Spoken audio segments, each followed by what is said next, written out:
யான் எனது என்னும் செருக்கறுப்பான் வானோர்க்கு உயர்ந்த உலகம் புகும் என்பது இன்றைய நாளுக்கான திருக்குறள். இதற்கான விளக்கம் என்னவென்றால், நான் தான், என்னுடையது தான், நான் தான் இதை செய்து முடித்தேன், நான் தான் இதை செய்தேன், இப்படி செருக்கு கொள்கின்றார்களே, அந்த மாதிரி ஒரு செருக்குகள் எல்லாம் அழித்து விட்டவன் வானோர் என்று கூறுகிறார்கள் அல்லவா, அந்த வானோரை விட புகழை அடைவான் என்று கூற வருகிறார் வள்ளுவர். ஏனென்றால் அவன் அந்த நான் எனது என்னும் அகந்தையை ஒழித்து விட்டான். அதனால் அவன் வானை விட உயர்ந்த ஒரு புகழை பெறுவான் என்று கூறுகிறார் வள்ளுவர். இதன் மூலம் அவர் அறிவுறுத்துவது என்னவென்றால், நான் எனது என்னும் செருக்கு இருக்கக்கூடாது. அந்த செருக்கு இருந்தால் அவன் தாழ்ந்து போய்விடுவான்.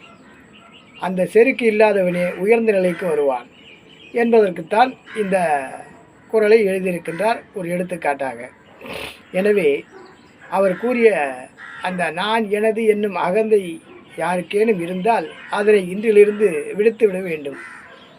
அப்படி விடுத்து விடுவதனால் நமக்கு அந்த வானுயர்ந்த புகழ் கிடைக்கும் என்று கூற வருகிறார் வள்ளுவர். எனவே அதனை பின்பற்றுவோமாக என கூறி உங்களை கேட்டுக்கொண்டு உங்களிடமிருந்து அன்போடு விடைபெறுகிறேன்.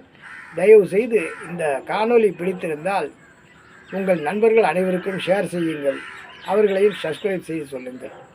வணக்கம்.